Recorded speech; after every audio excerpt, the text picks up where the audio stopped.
Yugoslavia was a powder keg by the late 80s as a multi-ethnic nation frayed at the seams. Born from the ashes of World War I, it stitched together Serbs, Croats, Slovenes, Bosniaks, Bulgarians, and Montenegrins in a shaky monarchy, later transformed into a communist republic. By the late 1980s, its $16 billion in foreign debt, a stalled economy, and a crumbling communist grip laid bare the ethnic and political cracks. Slobodan Milošević, Serbia's rising strongman, poured fuel on the fire, his 1987 Kosovo rally whipping up Serbian nationalist fervor that sent him on a collision course with Slovenia and Croatia, who were already plotting a looser union to break Belgrade's chokehold. By 1991, the whole thing blew apart. Slovenia kicked things off with a quick skirmish, slipping away with barely a scratch. But Croatia and Bosnia weren't so lucky. Milosevic, backed by the Yugoslav People's Army, went all in, aiming to carve out Serbian enclaves through brute force. In Croatia, Serbian forces grabbed nearly a third of the land, turning towns into battlegrounds. Bosnia was worse, wrought with ethnic cleansing as the siege of Sarajevo strangled the city, while the Srebrenica massacre killed thousands. Over 100,000 people died across the Yugoslav Wars as atrocities piled up. When the bloodshed finally stopped, Yugoslavia split into Serbia, Croatia, Slovenia, Bosnia-Herzegovina, Macedonia, and later Montenegro and Kosovo. War crime trials in The Hague dragged Milosevic and others to face justice, but the scars of nationalism and economic collapse left the Balkans a fractured mess.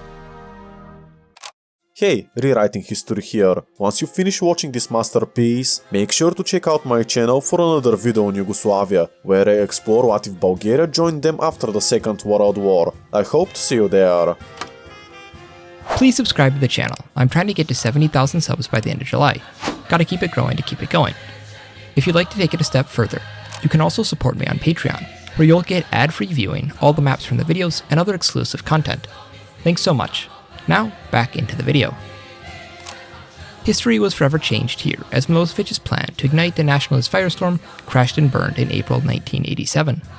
His Kosovo rally, meant to whip up Serbian pride and cement his power within the League of Communists, was a total flop. The speech, broadcast live, landed like a lead balloon. His divisive, chest-thumping rhetoric alienated viewers, and the turnout was pathetic thanks to shoddy planning. Instead of rallying the masses, Milosevic looked like a wannabe demagogue who couldn't read the room. Ivan Stambolic, the steady-handed president of Serbia, pounced on the blunder, sidelining Milosevic, splitting the League of Communists wide open. Hardline Serbian chauvinists remained, but the reformists and moderates rallied behind Stambolic. This fracture gave oxygen to a new democratic movement, ready to lead Yugoslavia forward. Across Eastern Europe, democratic revolutions toppled regimes like dominoes in Czechoslovakia and Hungary. Bonn and Vienna saw a golden opportunity in Yugoslavia's turmoil, quietly funneling cash and advisors to Serbia's budding democratic forces. The Organization for Security and Cooperation in Europe, OSCE, jumped in, offering technical support for free elections and training to boost moderate voices in the press. Enter Zoran Đinđić, a young philosopher with a sharp mind and a doctorate from West Germany's University of Konstanz. Returning to Yugoslavia in 1979, Gingich was a bridge between Western ideals and Balkan realities. The fall of the Berlin Wall in November 1989 lit a fire under him as anti-communist fervor swept the Balkans. Students and intellectuals, fed up with Yugoslavia's stagnant economy and ethnic tensions, agreed. Gingich's charisma, fluency in German and English, and his knack for pitching a modern, pluralistic vision won Western support, painting himself as the man to drag Yugoslavia into a democratic future. By early 1990, Gingich had co-founded the Democratic Party, DS, a magnet for students, workers, and disillusioned communists. The DS styled itself as Serbia's educated anti-communist vanguard, pulling in civic groups and liberal Serbs from cities like Belgrade, Novi Sad, and Niš, packed with educated folks and industrial workers desperate for a way out of economic collapse and ethnic strife. Gingich's speeches blended high-minded philosophy with practical calls for reform, earning him comparisons to Czechoslovakia's Václav Havel. The West loved it, funding DS through NGOs. Stambolic, meanwhile, was drowning in problems. Yugoslavia's foreign debt was crippling, Kosovo was a mess, and Slovenia and Croatia were pushing hard for a looser confederation, floating a bold plan in October 1990 for a union of sovereign states, as Stambolic's power was slipping. In the 1990 Serbian general election, Gingich campaigned on federalism, anti-war policies, and European integration. Politically attuned, he attended Orthodox services to keep traditionalists on board. In a stunning upset, Gingich and the DS swept the 1990 election, grabbing the reins of Serbia and landing him the presidency of Yugoslavia. To prevent a military coup, he won over General Veljko Karađorđević, the defense minister, who recognized Yugoslavia's precarious position. Gingich made diplomatic visits to Bonn, Vienna, and Paris, while inviting OSCE observers for future elections, locking his commitment to a democratic, European-aligned Yugoslavia. Despite Gingich's victory, Slovenia and Croatia were itching to break free, pushing a confederal plan that would gut Serbia's power. Gingich, armed with his Western-educated charm and a mandate from Serbia, was desperate to keep Yugoslavia together.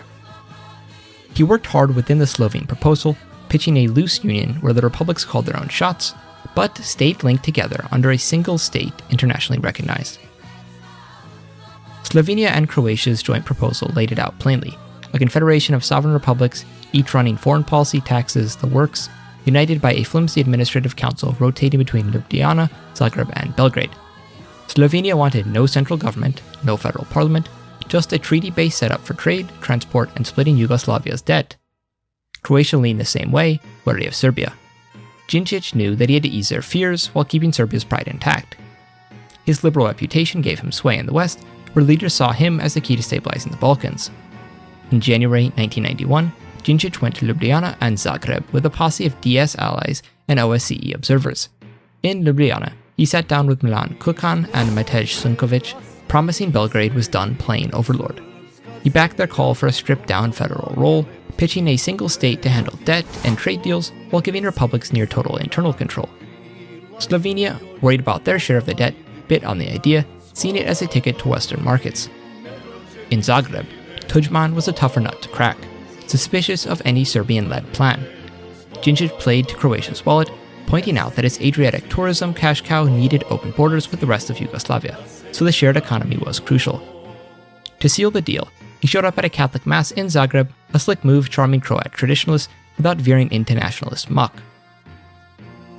By mid-1991, Gingich was orchestrating talks in Vienna, dubbed the Yugoslav Concord, with Western diplomats smoothing the way. Based on Slovenia's draft treaty, he reformulated it into a hybrid. Yugoslavia would stay one state under international law, with a lean federal parliament and presidency handling foreign affairs, debt, and human rights, where republics got free reign over taxes, schools, and defense. The parliament, based in Belgrade, but rotating to other capitals, was a compromise to keep everyone at the table. Each republic got its own tax system, swapping federal levies for local sales and property taxes, just as Slovenia wanted. Air travel stayed linked through the JAT network, with Slovenia's Adria Airways scoring an independent landing rights. Gingich also pushed for a federal judiciary to protect minorities, especially Serbs in Croatia and Muslims in Bosnia, calming fears of ethnic crackdowns. Defense was the real sticking point. Slovenia wanted the Yugoslav People's Army, JNA, carved up into republic-loyal territorial forces, arguing big armies were relics in a demilitarized Europe. Gingich, knowing the JNA was packed with Milosevic's old allies, was careful, promising loyal generals roles in the reduced federal military focused on air and naval ops. To win over Slovenia and Croatia, he greenlit their own territorial defense forces, shrinking the JNA into a bare-bones joint command under the federal presidency, ensuring no republic could dominate the military. Not everyone was on board. In Serbia, nationalist diehards screamed that Gingich was selling out Serbian greatness by loosening federal control. He fought back with a media blitz, using Western-backed outlets to sell the Confederation as a path towards European investment and stability. Rallies in Belgrade, Novi Sad, and Niš, fueled by DS activists and student firebrands, framed it as a lifeline against antiquated chauvinism. Montenegro's leaders, Branko Kostic and Mormor Bulatovic, dug in their heels, but Gingich outmaneuvered them by cozying up to reformists like Slavko Perovic, offering Montenegro control over its culture and economy. It was enough to drag them into the fold, though they grumbled.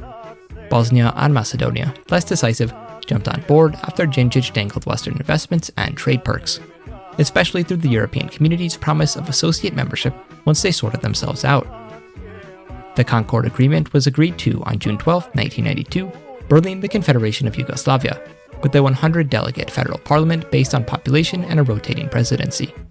The OSCE's oversight of the 1992 confederal elections gave it the stamp of legitimacy as Gingich remained the president. The Democratic Party swept Serbia, while reformist coalitions in Slovenia and Croatia rode the wave of public trust. His media push, backed by Western outlets, sold the Confederation as a ticket of stability, a stark contrast to the authoritarian mess in the post-Soviet states to the north. Yugoslavia's 1993 admission to the Council of Europe sealed its Western alignment. Economically, Yugoslavia was a fixer-upper, but Gingich went to work. In 1993, he axed federal taxes, letting republics run their own sales and property levies, just as the Slovenes had wanted. Price liberalization and tightened money supply tamed inflation, while privatizing banks and financial sectors sparked efficiency. Trade barriers fell, aligning with the EU rules. By 1995, Slovenia and Croatia were humming, though Serbia's rusty industrial base dragged its feet. Germany and Austria stepped up with loans and financial expertise, while the European community came in with trade deals. Gingich's diplomatic negotiations with heavyweights like Helmut Kohl, the German Chancellor, and Jacques Delors, the President of the European Commission, earned Yugoslavia associate status within the EC in 1994, easing debt pressures with the IMF and World Bank help. Keeping Russia at arm's length was a no-brainer. With Moscow floundering under Boris Yeltsin, Gingich painted it as a cautionary tale, preaching Yugoslavia's destiny was in the West, not the archaic East. He leaned hard on his newfound Western allies, brushing off Russian offers for military ties. By 1995, he had Yugoslavia in NATO's Partnership for Peace, a stepping stone to full membership. Western training programs in Germany and Italy whipped up the Confederate Army into shape, while the individual Republican armies charted their own courses, though they all followed suit and modeled themselves on NATO allies. By 1995, the Confederation of Yugoslavia was holding strong, dodging the bloody wars that tore through our timeline. The federal parliament, though weak, gave everyone a voice, nipping ethnic flare-ups in the bud. Economic reforms, like price liberalization and small-scale privatization, sparked growth despite jobless pains. Open international borders kept Croatia's Adriatic coast popular for all Yugoslavs, boosting trade and tourism. Gingich's tightrope walk, balancing Serbia's pride with Slovenia and Croatia's push for freedom, all while leaning on Western support, turned Yugoslavia into a minor success story in the democratizing Europe. The EU was the big prize, and Gingich went all in. In 1996, he tackled any of their lingering worries. Bosnia's ethnic tightrope was steadied by a power-sharing deal, backed by the federal judiciary and OSCE muscle. By 1997, Yugoslavia inked a EU Stabilization and Association Agreement, further committing to democratic governance and market reforms. France, Germany, and the UK cheered, fast-tracking Yugoslavia ahead of stragglers like Bulgaria. In 1998, Gingich applied for full EU membership, though they were not quite yet approved. NATO membership came in 1999, with joint exercises proving Yugoslavia's military was ready to roll with their neighbors. Culturally, Gingich turned Yugoslavia into a neutral overseer. In 1996, he launched a confederal cultural fund, bankrolling festivals, books, and media, enhancing local pride. Belgrade, Zagreb, and Ljubljana attracted European artists, while Orthodox, Catholic, and Muslim tensions remained low as each was protected equally under the law. Education was massively improved, with Slovenia's Western leading universities leading the charge as Serbia and Croatia began to catch up after substantial European funding. By 1999, student exchanges with Europe were commonplace, cementing Yugoslavia's Western attitude. Trouble didn't vanish, though. Serbian nationalists, still licking their wounds, took to the streets, accusing Gingich of handing sovereignty over to international financiers. In Croatia, nationalists grumbled about independence, while Bosnia constantly needed babysitting, but the federal judiciary held the line. Despite the issues, none could argue with Gingich's excellent results, completely retooling and saving Yugoslavia. By 2000, the Confederation of Yugoslavia was a rising star, with EU membership on the horizon and NATO guarding its flanks. Gingich's leadership had turned Yugoslavia into a multi-ethnic success story, ready to succeed during the 21st century as Europe's newest heavyweight. Maybe God really is a Serb.